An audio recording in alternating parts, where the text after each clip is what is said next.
Assalamualaikum warahmatullahi wabarakatuh. Bismillahirrahmanirrahim.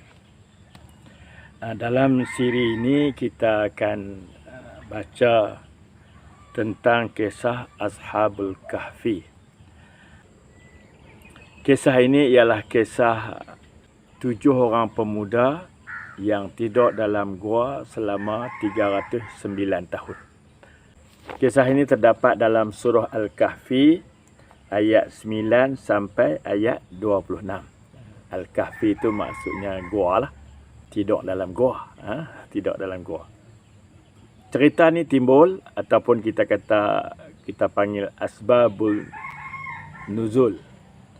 Sebab turunnya ayat ini. Cerita ini dalam Al-Quran. Kerana orang Quraisy, orang kafir Quraisy dah buntu berdepan dengan Nabi Muhammad sallallahu alaihi wasallam. Nabi berdakwah dengan hujah. Hujah tentang ketuhanan, i'tiqad. Jadi orang kafir Quraisy ni depa mati hujah. Depa pergi ke Madinah cari orang-orang Yahudi. Karena orang-orang Yahudi ni dianggap sebagai orang yang pandai lah. Sebab mereka ni mempunyai banyak buku-buku sejarah lama. Dan juga mereka beriman dengan kitab Taurat yang diturunkan kepada Nabi Musa AS. Jadi mereka ni pandai. Maka orang Quraisy pun pergilah ke Madinah. Daripada Mekah ke Madinah. Mereka cari pendeta-pendeta Yahudi dan mereka tanya. Wakil Quraisy ni 2 orang. Nasir Al-Haris dan Uqbah bin Mu'aiz. Ini 2 orang ni. Mereka jumpa orang Yahudi dan mereka tanya tentang Nabi Muhammad. Betulkah Muhammad ni seorang Nabi? Dan dia ni bagi mereka memecah belahkan perpaduan orang-orang Mekah lah. Mereka kata. Maka penita-penita Yahudi suruh mereka tanya Nabi 3 soalan. Jika dia dapat jawab soalan tu, maka dia ni memang seorang Nabi lah.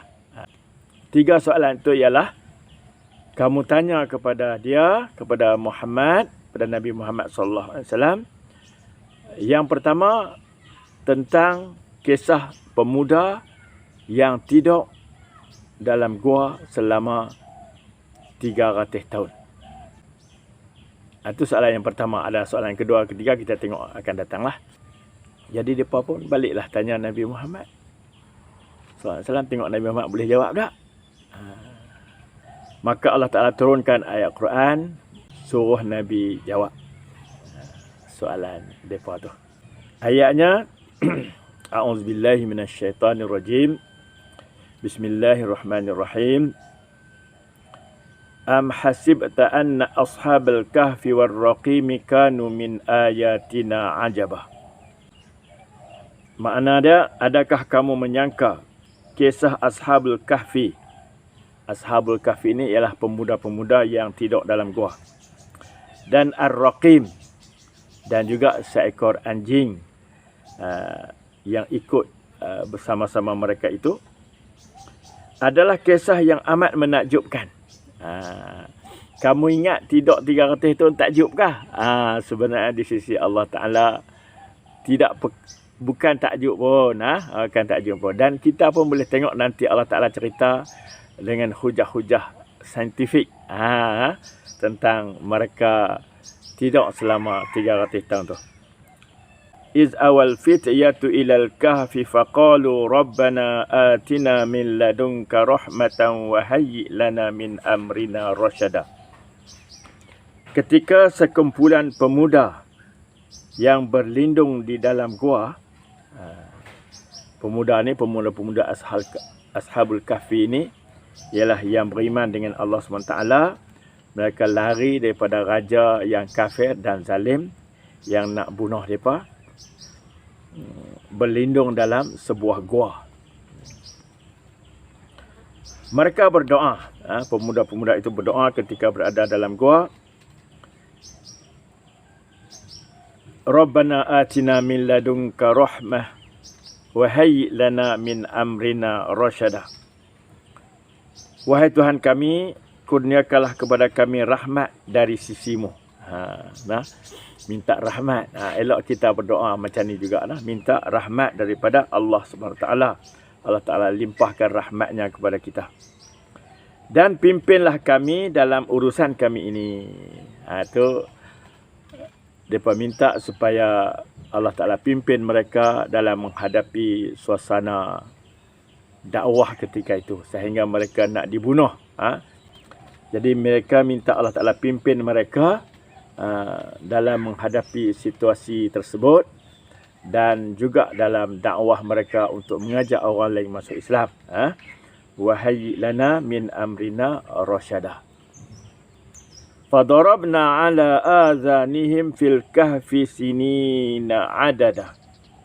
Lalu kami tidurkan mereka di dalam gua itu bertahun-tahun lamanya. Allah Ta'ala kata tidurkan mereka. Di sini kalau ikut ayat ni, terjemahan ayat lah, harfiah. Kami tutup telinga mereka. Tuan-tuan, dari segi sains kesihatan lah, sikit-sikit layang-layang yang boleh kita habaq di sini. Bahawa orang yang tidur itu, Allah Ta'ala tutup telinga dia dari dengar. Hak tu baru nama tidur. Tidur sungguh-sungguh. Mata dia nak terbuka sikit. Mata tak pejam. Tapi yang kata tidur sungguh tu ialah telinga ni ditutup pendengaran dia. Kan? Itu nama tidur. Macam kita duk dengar khutbah tu, duk dengar ke tidur, pejam mata tu. Kalau dengar, kalau tak dengar tu lena. Lena. Baca ayat sembahyang. Itu maksud tidur nah. Summa ba'asnahum lina'lama ayyul hizbaini ahsa lima labithu amada. Kemudian kami bangkitkan mereka selepas 300 tahun. Tahun 300 tahun tu tahun Masihi, 309 tahun tahun Hijrah. Jadi kemudian kami bangkitkan mereka untuk kami ketahui siapakah dari dua golongan di antara mereka dalam 7 tu depa duk balah, depa duk balah. Yang lebih tepat kiraannya tentang lamanya mereka tidur dalam gua. Bila mereka jaga, mereka berbalah. Sebab apa? Sebab wajah mereka dah berubah jadi tua sikit dah. Janggut mereka panjang. Rambut mereka panjang. Kuku mereka pun panjang kan. Jadi dah berubah. Jadi mereka duk bertengkar. Berapa lama kita tidur di sini. Jadi insyaAllah kita akan ikut siri-siri yang berikutnya. Dalam kisah-kisah dalam Al-Quran ini. Wallahu a'lam.